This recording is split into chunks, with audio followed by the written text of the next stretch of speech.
Ja, hi Leute, willkommen zur nächsten Folge. Heute haben wir wieder einen Odontolabis vor uns, und zwar eine Odontolabis-Art, nach der ich wirklich super lange gesucht habe. Und ich bin froh, dass ich jetzt endlich ein Exemplar dieser Art ergattern konnte. Auch wenn es keine Riese ist, bin ich sehr, sehr glücklich darüber. Das ist das erste Exemplar, was mir auf einer Börse untergekommen ist. Und da muss ich dann zuschlagen. Das hier ist ein Männchen von Odontolabis Hitam.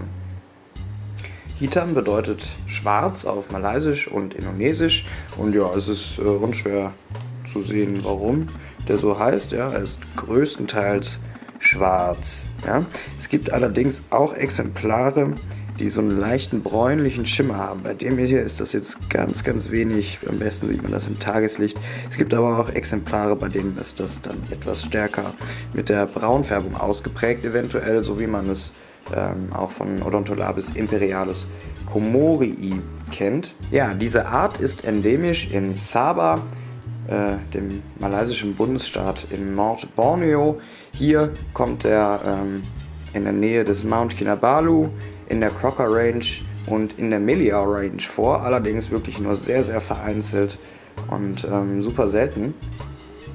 Und ja, deswegen bin ich wirklich sehr, sehr glücklich, dass ich endlich ein Exemplar dieser Art jetzt für meine Sammlung habe. Dieses Exemplar hier hat jetzt hier einen deformierten Fühler. Hier sind nur zwei verklumpte Lamellen an dieser linken Fühlerkeule, während die rechte ganz normal entwickelt ist.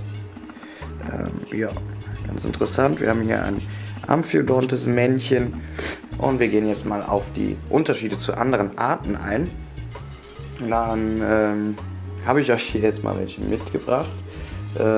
Gehen wir erstmal auf den Kopf ein, weil mehr kriege ich von dem hier jetzt auch nicht großartig drauf. Das ist der Odontolabis castelnoi aus Sabah, den wir in der ersten Folge dieser Staffel präpariert haben. Und ja, hier nur zu sagen, Odontolabis castelnoi und Odontolabis hitam haben so von der Körperform, abgesehen von den Mandibeln, die meisten identischen Merkmale, sind aber ganz einfach eben über die Färbung zu bestimmen. Es gibt keine schwarzen Odontolabis castelnoi, genauso wenig wie es gelbe Odontolabis hitam gibt.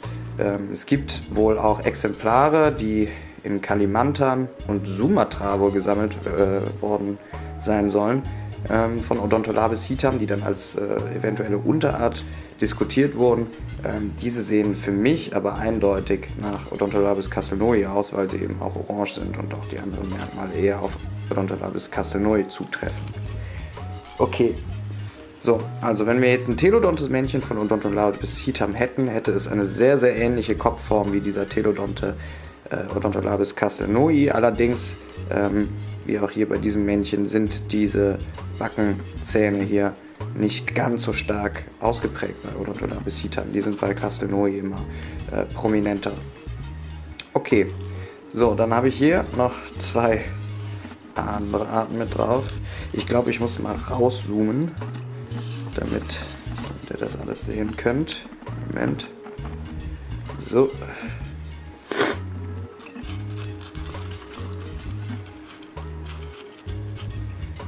Upsi. Naja, das funktioniert leider nicht so gut. Ich halte es mal fest. Okay, ja, hier habe ich euch oben einen Odontolabis brookeana mitgebracht. Den haben wir auch zusammen präpariert. Und hier unten einen Odontolabis cypri. Beide hier stammen auch von Borneo.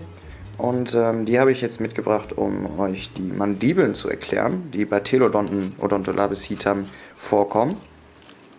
Hier, wie gesagt, auch über die Färbung relativ eindeutig zu unterscheiden, wobei es selten auch mal ganz schwarze Odontolabis cypri gibt. Da muss man dann aufpassen, aber ja, die Unterschiede erkläre ich euch jetzt.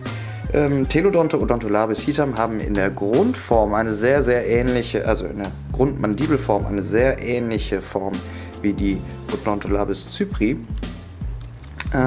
Allerdings ist der Winkel, in dem die Mandibelspitzen wieder nach innen zeigen, deutlich schärfer nochmal bei Odontolabis hitam, also fast schon rechtwinklig.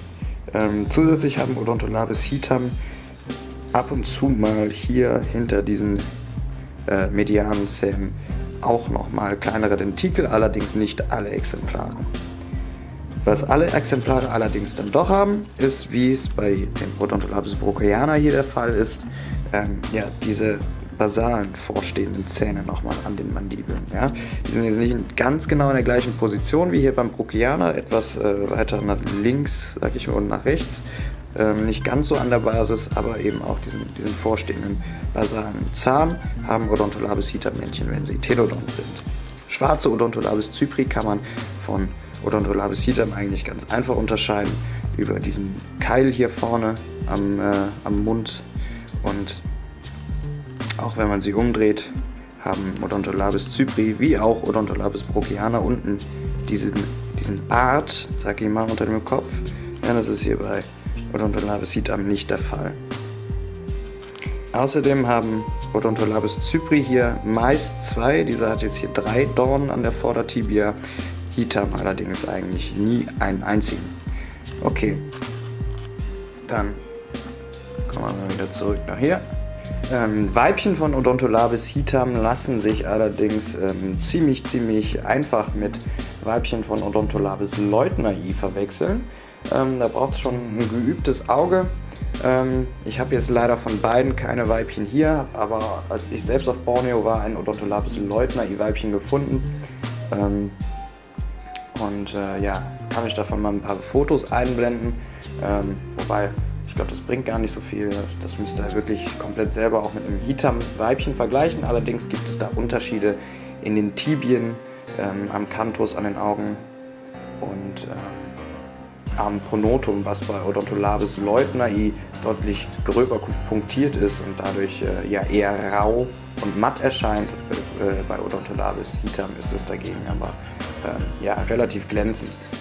Okay, gut, dann messen wir den Kameraden hier noch, damit wir jetzt keine Riese haben. Die Maximalgröße liegt so bei ja, 70 mm, vielleicht sogar bis 75 mm, aber so 71 mm ist mir das größte bekannte Exemplar.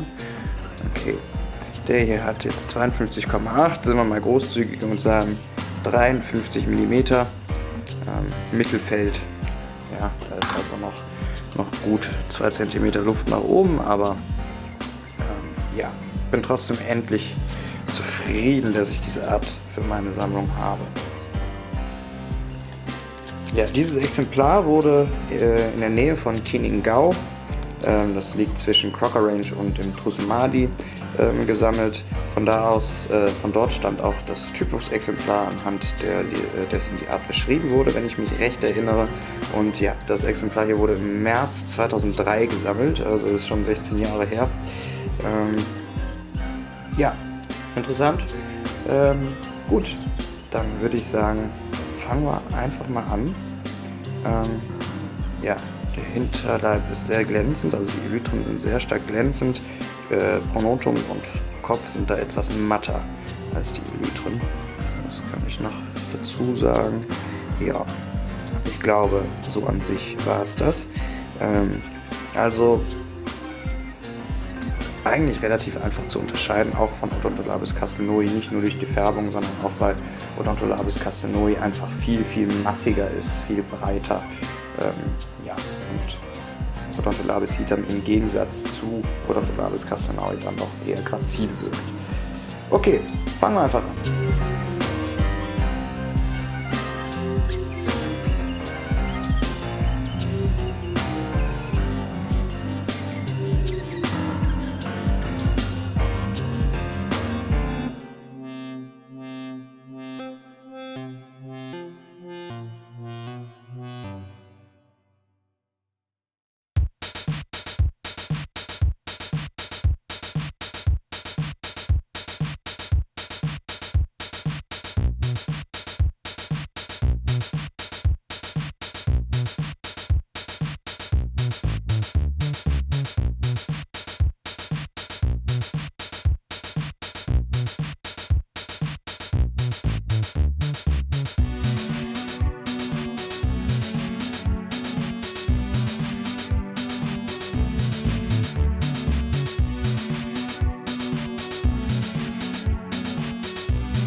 ja, okay, ich denke, das war's jetzt.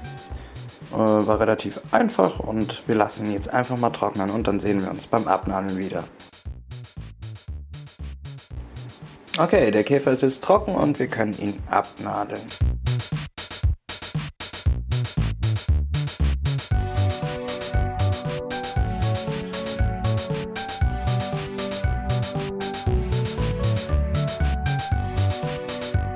Ja, okay, das ist dann unser erstes Exemplar von Odontolabis hitam in der Sammlung.